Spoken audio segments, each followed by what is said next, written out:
the first question, Larisa, is what is the Urgent Foster Care Program?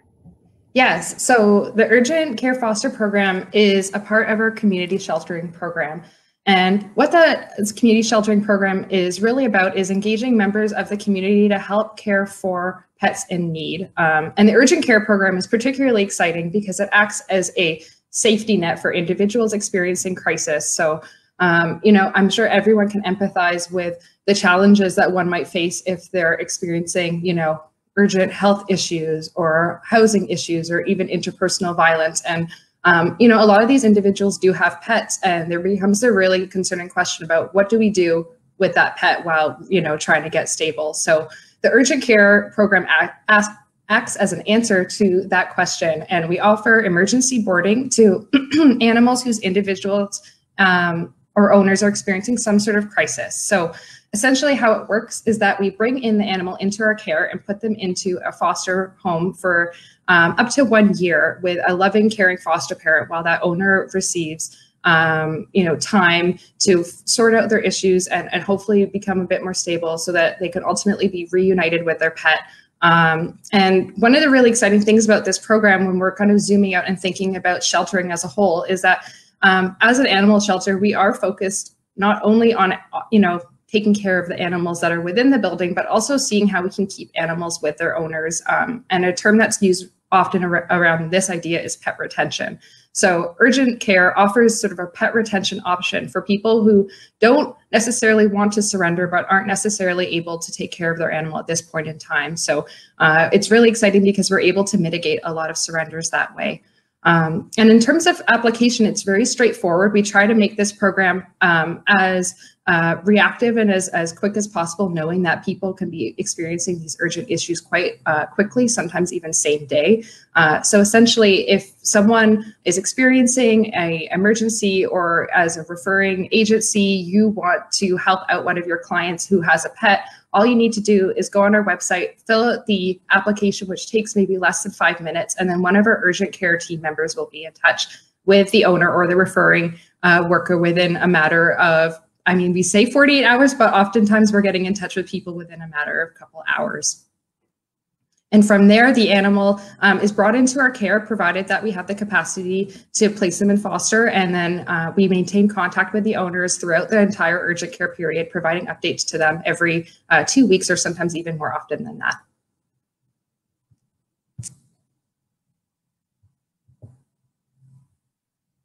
I think you might be muted. Can you hear me now? Okay. Okay, perfect. Great information, Larisa. Thank you. Dillon, to piggyback that point, could you tell us a little bit about why urgent care is a priority for THS, for Toronto Humane Society, and what need that it addresses?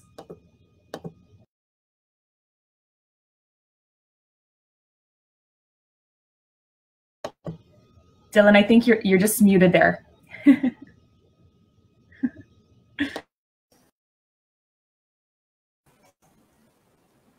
Is this better? Can you hear me? Yes, we can hear you. Oh, fantastic. Okay, sorry about that. Yeah, thanks to everybody for joining today and taking interest in this initiative. As folks may know, Toronto Humane Society's 5-year strategic plan really shifted our focus from solely delivering animal welfare programs to contributing to both animal and human programs. And so we recognize at Toronto Humane Society that animal welfare services do not function in a vacuum, and rather we firmly believe in the interconnectivity of humans and animals and our environment. We further recognize that our industry, the animal welfare industry, is in fact connected to larger systemic challenges that exist in our communities and in our environments. Realities such as intersecting oppressions and systemic discrimination impact our marginalized populations and have direct ripple impacts in areas such as economic disparities, racial segregations, housing instability. There's implications for health and wellness when we think about the social determinants of health. And we know that there's barriers to access and opportunity in terms of education and employment and unfair justice responses. So we recognize that these issues exist and that they have direct impact on pet owners' access to and ability to utilize and engage in pet care services. We also recognize that animals can act as a common denominator and in fact can bring unity and inclusion and collaboration. And so we see this shift in our strategic plan and of course in our urgent care program as an opportunity to balance some of this disparity in the ways that are within our domain and within our areas of expertise. We also firmly value the human-animal bond and the way that that manifests both for pet families and for the pets themselves. And so we see the urgent care program as really safeguarding this bond. And as Larisa mentioned, this alternative to surrendering while our families work to regain stability or safety in their lives. So I often like to think of the urgent care program as one arm of the overall work that Toronto Humane Society is focused on in terms of widening our scope and our impact in our community.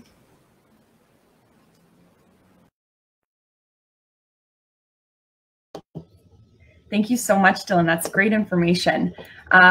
The next question, guys, is what are some of the reasons that someone might need to access urgent foster care for their pet? So if you can just discuss a little bit about some of the circumstances an individual might be facing, an acute crisis they might be facing that might land their pet in the care of Toronto Humane Society. Thanks, I'll take that one. So what might seem like a fairly straightforward question is actually rather not. And in fact, it's actually a massive question. And the reason is those systemic barriers that I had referenced earlier. So I'm gonna do my best due diligence or my level best to kind of speak to some of this and the realities that exist in our society and some of the cities that are similar to ours. But I certainly won't be able to, in the time frame that we have, be able to firmly exercise due diligence based on all the individual and unique elements that exist as a result of these pieces. But one of the key priorities that we're able to offer folks, and Larisa spoke to this, is we know that housing instability is a challenge in Toronto. And we understand that being without safe and sustainable housing is really the result of these complex and complicated multifaceted dynamics. Toronto has the highest trackable number of people experiencing homelessness in Canada. But these numbers are only reflective of our community members that are residing within shelters. And in reality, the experience of being instably housed is incredibly variable. And it's not just that population of folks, our community members, that access our shelters. So it could be individuals that are experiencing, that are precariously accommodated, for example, or are staying with friends and family that really don't have a reasonable ability to secure something more permanent at this point in time. It might be our community members that are living in spaces that need major repairs. It could be some of us that are living paycheck to paycheck and we're one paycheck away from being unable to afford our rent. Many of us might have experienced this in the last year and a half with the economic impacts from COVID-19.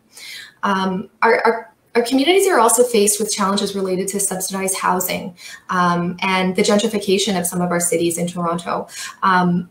We know that there's a lot of narratives of people leaving Toronto, in fact, to find more affordable options for themselves. In terms of restrictions related to animals, we also know that some of our community members are faced with being declined from specific rental units as a result of having pets. And there's even breed discrimination that exists in our community that we're continuing to combat. We know for our community members that do choose to access the human shelter systems and bring their animals with them, those resources are very stretched at times. And while they exercise excellent intentions and do the very best that they can, sometimes these environments are ill-equipped to manage the demands and the enrichment needs of animals. So for varying reasons, people are challenged to sometimes maintain a roof over their own heads. And of course, this has implications for their pets. In Canada, there's research that indicates that approximately 5 to 25% of vulnerably housed persons have pets. What is encouraging about homelessness in Canada or housing instability in Canada is that it's primarily short term. So we recognize at Toronto Humane Society and absolutely acknowledge the positive effects of animal companionship. And we vehemently believe that this is no less true. These impacts are no less true for our community members who are coming from marginalized positions, including those who are challenged with sustainable housing. Another area that we see need and a service that we're able to provide are our folks that are fleeing violence. And we've learned a lot on the interconnectivity between what's called the link between interpersonal violence and animal abuse. And we've learned a lot on this subject matter from our partners at Safe Pet Ontario and of course our regional chapter, our partnership with Link TO here in Toronto. And for years and years and decades and centuries, in fact, there's been research that has indicated that there is interconnectivity between when animals are abused, humans are at risk, and subsequently when humans are experiencing violence and abuse, that animals may become targets of the violence as well. Research tells us that people who injure animals frequently have pasts, has histories and or future tendencies to commit crimes against humans. And so these are really important pieces for us as community members thinking macro about how to take care of each other. The Ontario Association of Interval Houses in 2018 conducted fascinating research speaking to their residents who in fact were fleeing violence, and 73% of their residents had indicated that their abuser had threatened or in fact had actually mistreated their animal. In other studies, there's similar findings, and survivors speak to what this experience can be like for them. That being said, for the animals that come into the urgent care program, what we found is that violence actually inflicted on the animal is not always necessary. And in fact, we found that the animals, in fact, can be used almost as a pawn, a control tactic, whereby a dangerous person might threaten to harm the animal. They might threaten to withhold necessities such as food, water, or medical care in order to manipulate and control the survivor. There's a ton of research in this area, and actually what's really exciting is quite a bit of Canadian research as well that reflects the experience of enduring violence and having a pet. And when folks are faced with the dynamic of seeking safety, we know that having an animal can in fact complicate help-seeking behaviors. We know that survivors will absolutely routinely conduct risk assessments about the best time to leave and the safest circumstances under which to do so. And so we really see the urgent care program as potentially offering some help while they're making these plans, because we know that survivors may be reluctant to leave and may in fact decline to leave if they don't know that their pet will be safe under these circumstances. And we don't want our community members to continue to be at risk in these circumstances. So while we know that animals can complicate the plans, we also know that they can be motivating factors to seek safety. And so again, the urgent care program can help offer perhaps a part of their planning. And finally, one of the other areas that Larisa had spoke to was our community members that are faced with medical concerns that temporarily render them unable to look after their pets. We have a number of partnerships with our community organizations so that we can offer them support and services to their clients when their residents are seeking medical support. But in the urgent care program, we've expanded that to our community members. And in our program, we're able to provide care to those persons who, like many of us, might endure accidents, might unfortunately experience medical emergencies. We've had people that have come into the program who have had strokes, who have required emergency surgery, and potentially, lengthy periods of physical rehab that's required to repair whatever accident had happened. We've had folks with chronic conditions that have been seeking cancer treatment, received new diagnoses or seeking mental health supports. We've even had folks that are receiving medical care in their home, and perhaps they have personal support care coming into the home, and having an animal during this time may not be ideal. So the other circumstance here that was complicated about 1.5 years ago was, of course, the COVID-19 pandemic. And as that unfolded, we saw more and more of our pet owners falling on hard time. And we certainly were able to offer the urgent care program to families that had been diagnosed with COVID, whether they were hospitalized, seeking quarantine, looking after themselves or their family members. We were really pleased that we were able to provide some support, particularly in this area. So when we turn our minds to the realities of what our pet parents are facing, it really strikes us and seems quite clear that this is a priority for us to be able to continue to invest in our families and in our community animals, and again, in the larger community as a whole.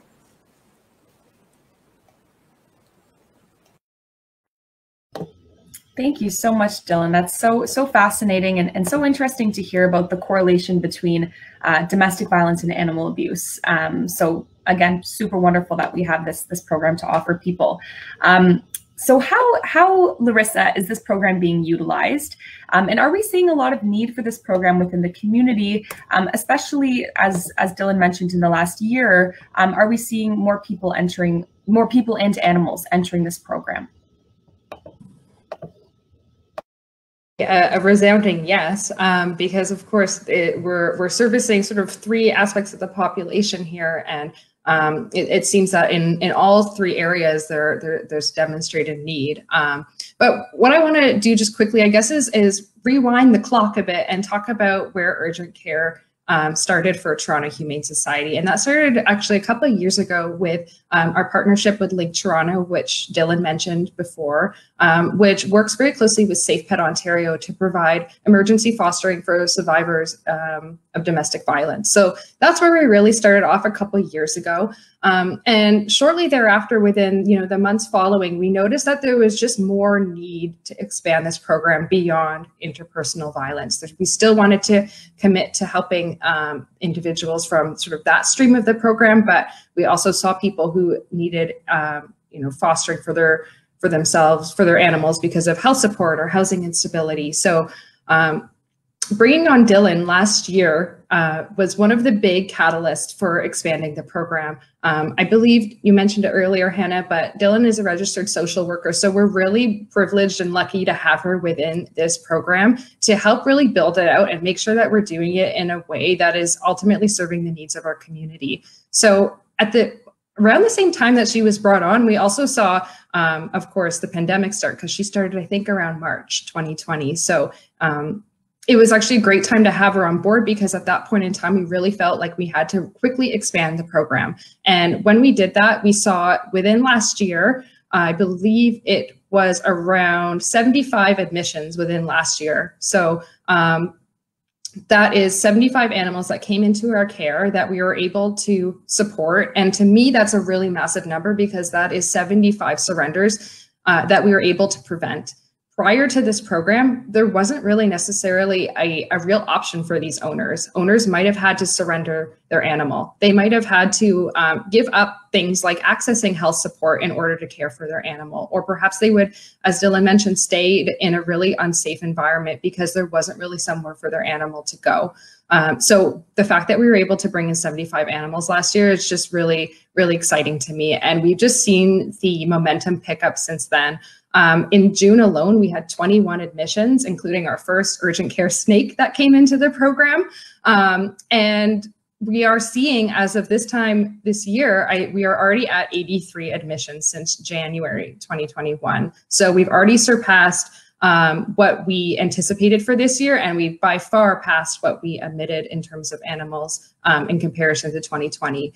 And the breakdown of that, in case people are curious, is that we're seeing around 50% of animals admitted to our care coming from owners who are receiving some sort of medical support. 30% is for individuals experiencing some level of precarious housing, and then 18% is individuals experiencing interpersonal violence. And one of the really exciting things that we're happy to talk about is that in 82% of these situations, the animal is getting reunited with their owner. The foster periods can range, but we're usually seeing that happen within the 3 to 4 month period. So we're really excited about the ability to just see this program expand in the last year, because to us, it means that we're kind of doing our, we're accomplishing the goal that we set out to do, which is to make sure that animals can stay in their home and that we can, again, as Dillon mentioned, preserve that human-animal bond.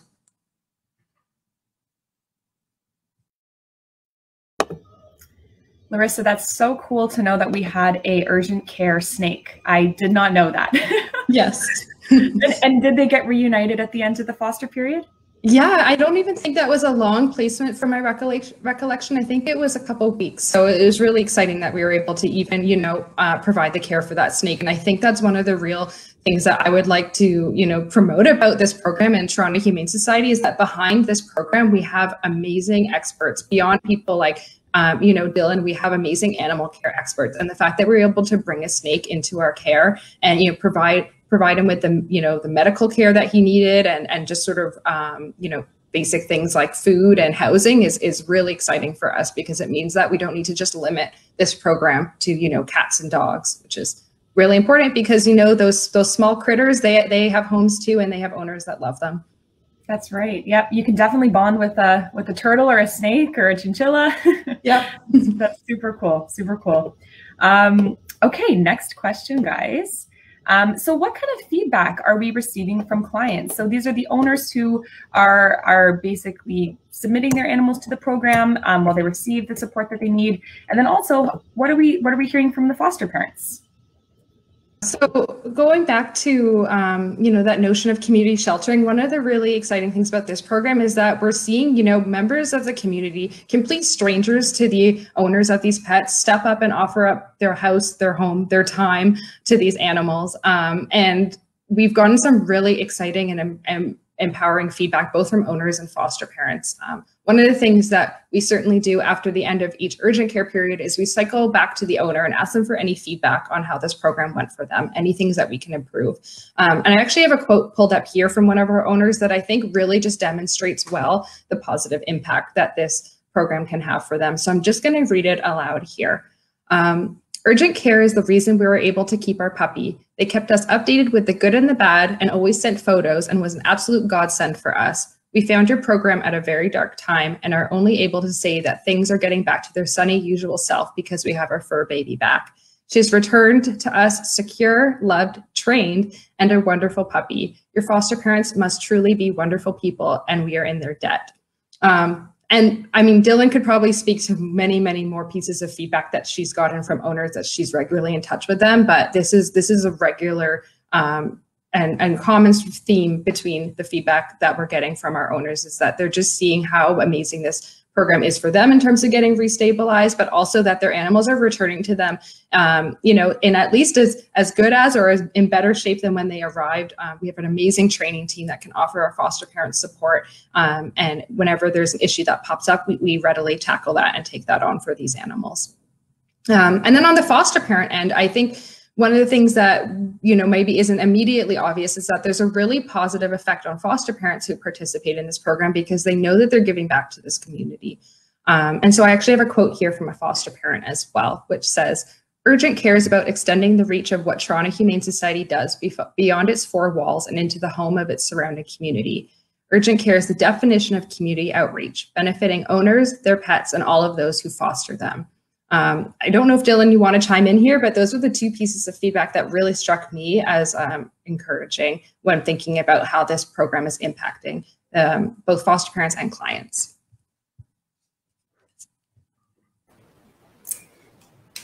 I think that feedback really encapsulates a lot of what we're hearing. We're going to talk a little bit about the principles that underlie how we do the work that we do, and in reference to a trauma-informed care principle. But one of those key elements is really ensuring that the program and the services that we're offering are in fact meeting our service users' needs. And so, Larisa, you mentioned, inviting our owners and our stakeholders to provide feedback. We don't want to make a program that doesn't support what our intended purpose is. And so hearing from our owners and hearing from our foster parents that this is a dual reciprocal process, and that people are walking away from engaging in this way, in this positive way, I think is so heartwarming, heart-filling, and it's a real heart investment to be a part of, and quite emotional at times.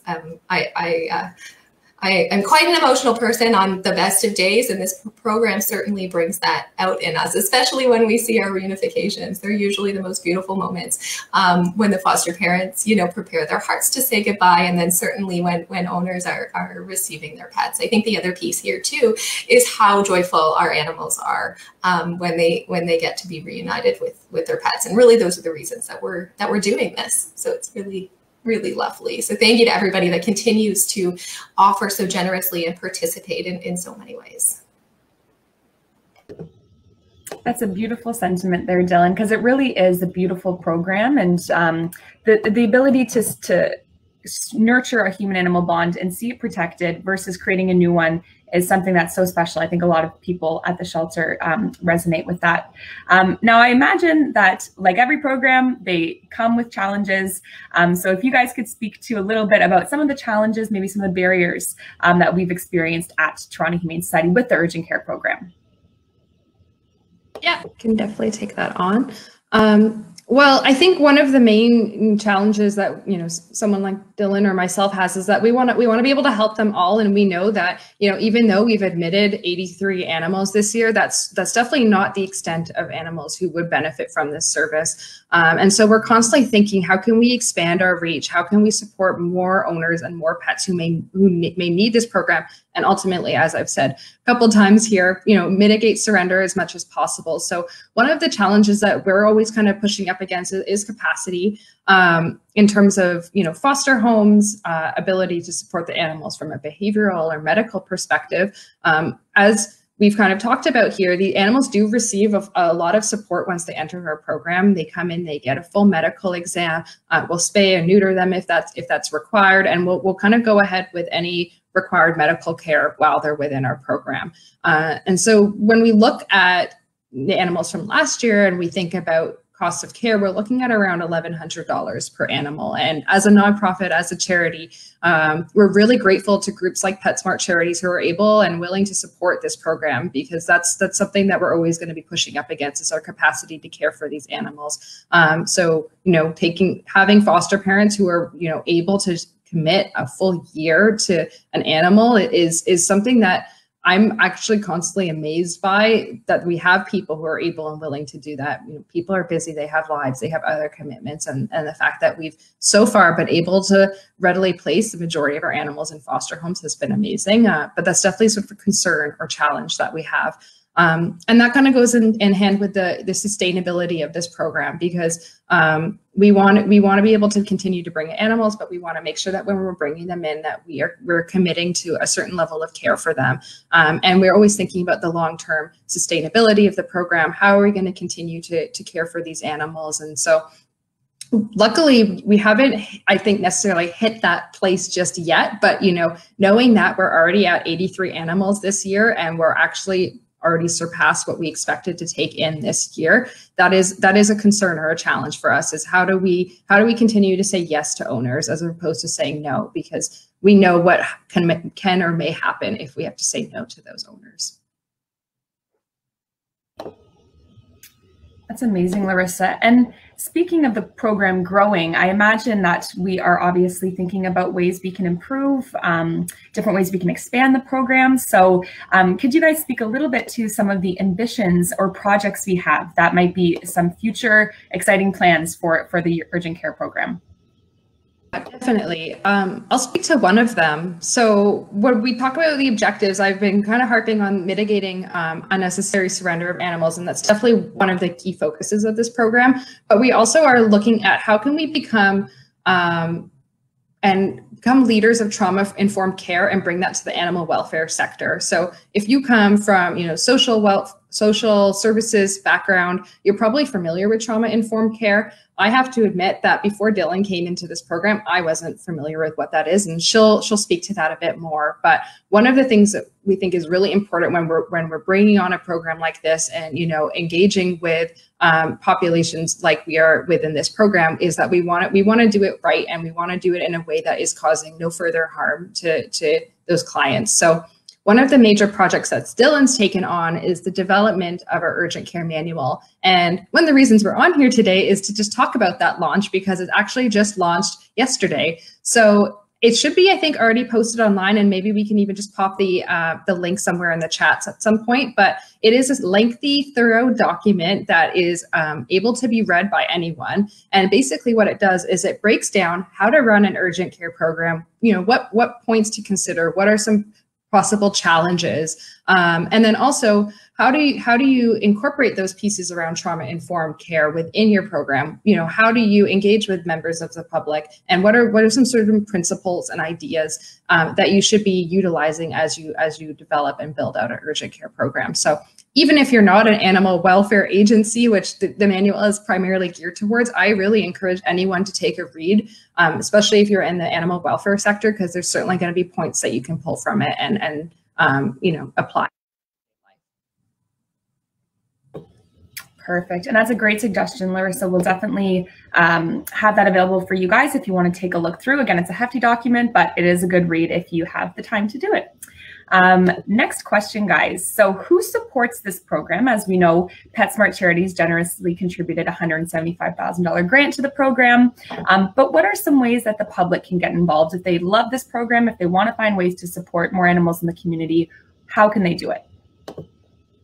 So one of the things that I talked about is the importance of having foster parents. So we really cannot run a community sheltering program without the support of our community, and in this case, our volunteer foster parents. So if you're someone who has the home and ability to take on a pet for up to a year, then we want to hear from you. You know, a lot of these animals and come into the program and they're actually, you know, fairly well socialized, and they're not necessarily going to require a lot of work. So the nice thing is that if you're, you know, a foster parent with maybe not a ton of experience, like this might be the right animal for you. And on the foster end of things, we always make sure that our foster parents have as much information as they can on the front end. We'll provide you with training. We'll provide you with support in terms of any medical concerns or questions that you may have through our foster program. So if you're a potential foster parent, you're interested in participating in this program, we just encourage you to go, again, online and search into the foster program and fill out an application. And on the flip side as well, you know, as I mentioned, this program does cost money. So if you're looking for a simpler way to support the program, I mean, donations are always welcome as well. One thing I just wanted to bring up and I guess provide opportunity for is when I was talking about the urgent care manual, I talked a bit about trauma-informed care. And because we have Dillon on online right now, I think it's a great opportunity for her to kind of break down what that means and what that looks like for us lay people. Thanks, Larisa. Yeah, so I mean, as you mentioned, certainly the manual is not only how to operationalize the program. It is a blueprint for sure, but it does a deeper dive into how and why these socio inequalities exist and how they relate to animal welfare. And the reason that that's incredibly important, if we circle back to the beginning of our time together today, is that our industry is not in this vacuum. And so we really need to be conscious of what is happening outside of our doors and perhaps kind of raise our purview and raise our chin a little bit to see how our community is being impacted, because certainly those impacts affect our animals. We know that every day there are owners that are asking for our service, that are requesting our services. And when we think about the circumstances that we've talked about, you know, experiencing precarious housing, enduring violence, or being confronted with life-altering ailments, these are moments in time that many of us may face. And these are moments in time when our capacity our capacity and our resources may be overstretched. And so, you know, in kind of a social service realm, what we call those moments sometimes are moments of crisis, or moments where our resources are overextended from what we're able to cope with. And so we're really gifted with the opportunity to receive owners' requests and provide a service and to meet a need. But recognizing that when folks are arriving to us, that they do have these heavy realities on their shoulders and in their brains, and they're living with them, they're breathing with them every single moment of every single day. And so we saw it really important to come from what we call a trauma-informed lens and a trauma-informed perspective that simply looks to engage the reality that many of us have histories of trauma, and acknowledging that this experience exists at high levels, whether that is, you know, a single moment in our life, or whether that is multiple experiences, time after time, that these stick to us and that they impact our lives. And so we recognize that there may be a power dynamic that exists in our service provision.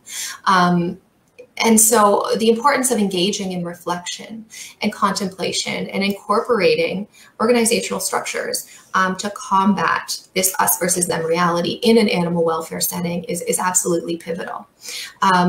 And really, when we think about trauma-informed principles, we're really just simply laying a foundation when we water it down to being human with each other. We want to incorporate non-judgmental approaches and working from a strength-based framework. So in the urgent care program, when owners are seeking our support, we see that as massive strength. We know that our owners do their absolute level best to expend any other opportunity that they might have before they access our supports. But when they ask for our help, we see them as being creative problem solvers to what dynamic is laying at their feet. And so our goal is simply to create meaningful and trusting collaborative relationships with our owners. So it isn't us as the animal welfare industry and owners that are seeking services, but rather it is this interconnectivity with the shared goal of providing the best care possible for the pets. And so when we think about collaborating with our owners, we're really ensuring that we're privileging their voices in our engagement with them, that owners feel that they have choice and agency while they're accessing our services. And we know that when our owners feel safe to access our supports, that certainly their animals will benefit from this. So we really see incorporating trauma-informed principles as both a responsive and a responsible way of supporting our vulnerable animals and our community members, and also each other. So that's a little bit of a snapshot into the way that we manifest trauma-informed principles into the urgent care program and our larger THS services. That's awesome. Thank you, Dillon. All right, guys. So last question before we jump into the Q&A, because we've got a couple questions lined up here. Can you guys give us an example of a success story that you've seen in the urgent care program? So paint us a picture of a wonderful experience somebody had.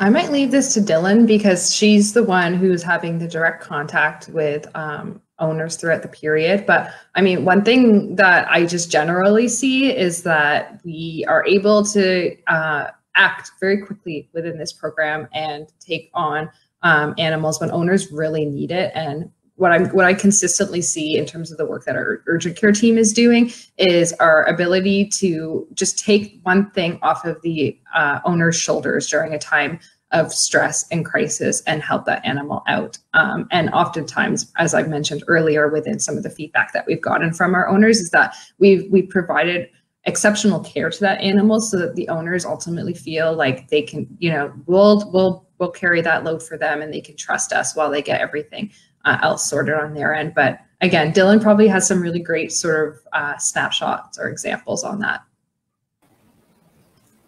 I think that there's so many examples because every single one, there's learning for us, which is totally pivotal to making sure that our program is meeting the mark. There's a couple of moments that I think that are pretty special. We've had a few pregnant animals come into our program, and so they've delivered while they're in our care, and that's always very, very exciting that we're able to help a family successfully ensure that their pets are safe and their little ones are safe as well, and so those are really exciting times.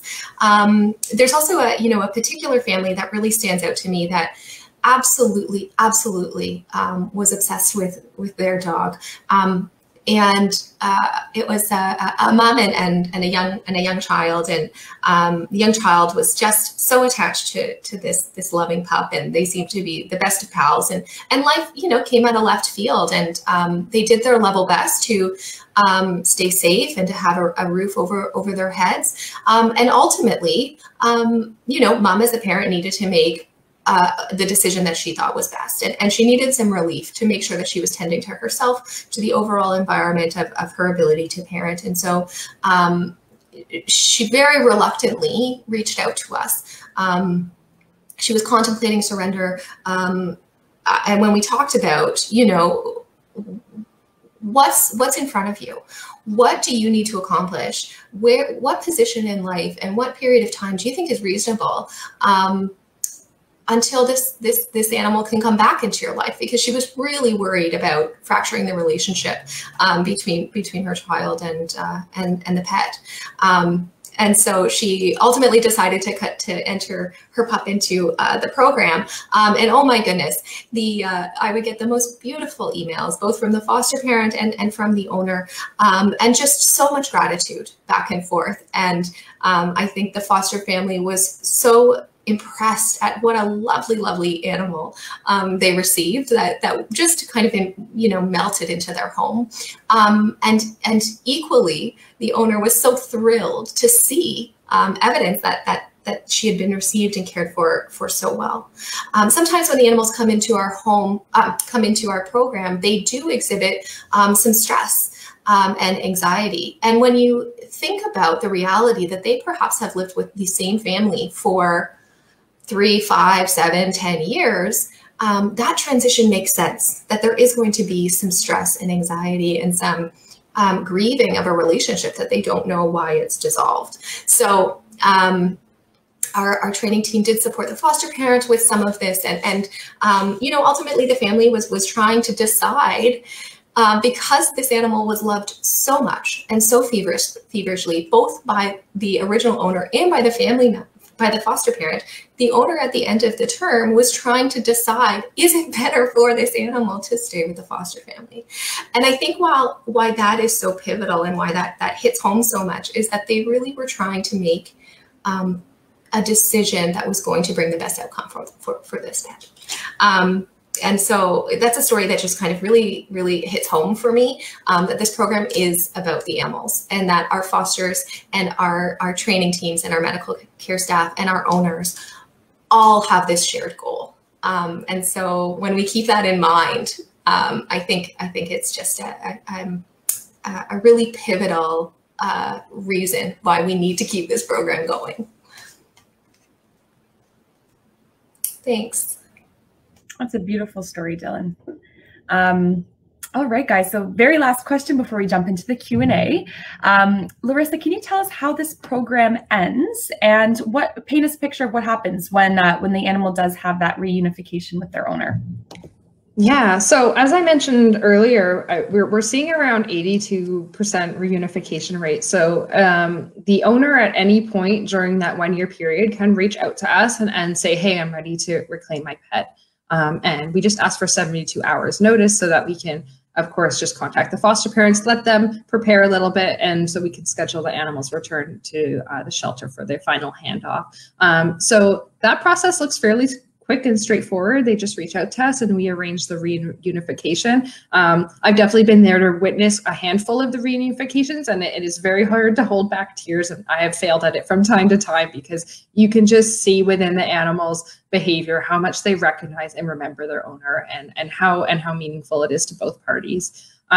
So that's the majority of sort of urgent care ends that we see. We do see some other ends as well. So it is possible, and it can happen from time to time, as Dillon was even sort of alluding to, that sometimes, a year passes and the owner realizes that they're not really going to be in a place, or they aren't in a place to really feel comfortable bringing back their animal and providing them with the care that they think they deserve. So we do offer an option to owners if they feel not comfortable reuniting with their animal to terminate the program and then have the animal go up for adoption. So that can happen from time to time. I can imagine that some people might think of that almost as a bit of a failure, perhaps, but we actually see it as a really big success, because it means that we were able to provide an owner with the option of not going forward with surrender during a time of crisis where a lot of variables were up in the air. There was a lot of, choices and decisions to sort of factor in, and that we were giving them sort of the gift of time to see how the dust settles and then figure out how to move forward. So in some cases, the dust doesn't really settle in a way that the owner feels, is suitable for them to take back their pet. And if that's the case, then we'll certainly have them enter into sort of our adoption program. And last but not least, I think this has only happened maybe a handful of times, but sometimes because of the challenges that the owner's facing, that we might just not be able to secure contact with them, at the 1 year period. And if that does happen, then we will try our best to reach out to the owner with many different creative options. But if that all fails, then the animal again is entered into our adoption stream and can go up for adoption from there. One of the really, I guess, positive things that we've seen with those two latter outcomes is that a large number of the foster parents who have been caring for this animal actually go ahead and adopt that animal. So it can be really heartwarming and sort of reassuring for owners when they know that the animal is not going to have to go through further disruption or further change, and that the animal is going to get to stay right where they are and be adopted by the foster parent. So we've seen a number of situations end that way, and I would say by all means, in my opinion, those are successes just as much as reunification with the owner, because all parties leave feeling relatively content, and the animal ultimately is in a place where they're stable and they're loved.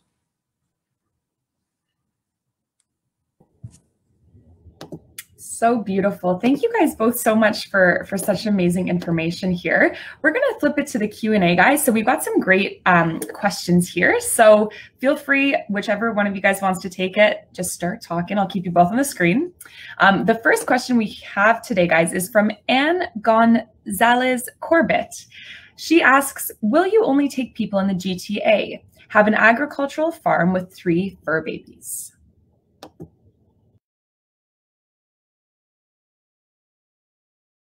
Myself here, unmuted. I'm happy to take lead on that one. Then maybe you can chime in, Dillon, if you feel like I missed anything. But we certainly don't restrict to the GTA. We have helped people outside of the GTA. We will try to redirect them to the most appropriate program or service that is close to them.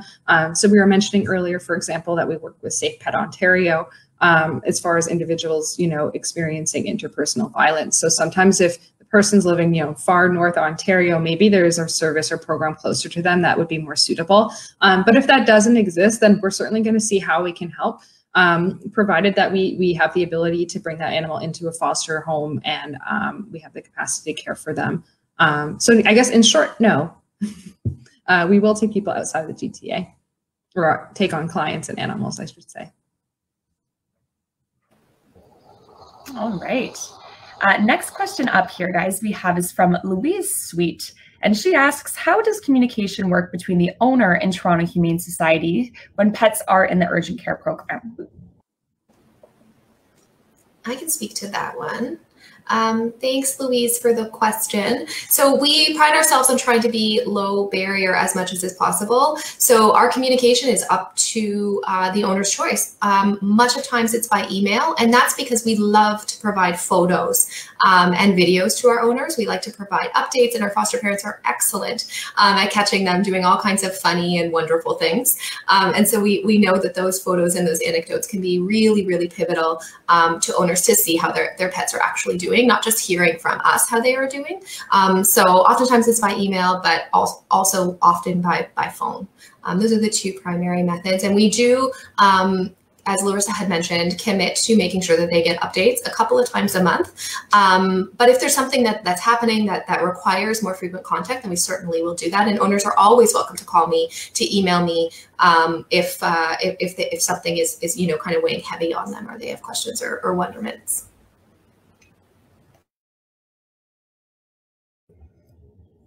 All right.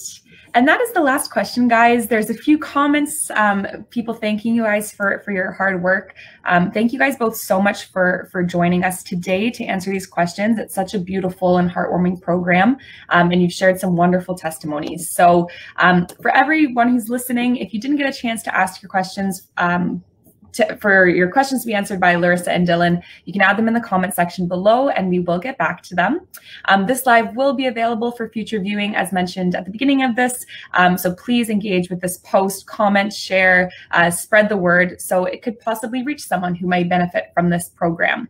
If you are looking for more ways to support this program, head on over to our website, torontohumanesociety.com, and you can make a donation straight away towards helping animals in our care and the community. And otherwise, we're going to tune out now. So thank you guys both so much for joining us. And thank you everyone who participated. And we'll hopefully see you guys again very soon. All right. Have a good one, everyone. Thanks, Hannah. Thanks, everyone. All right.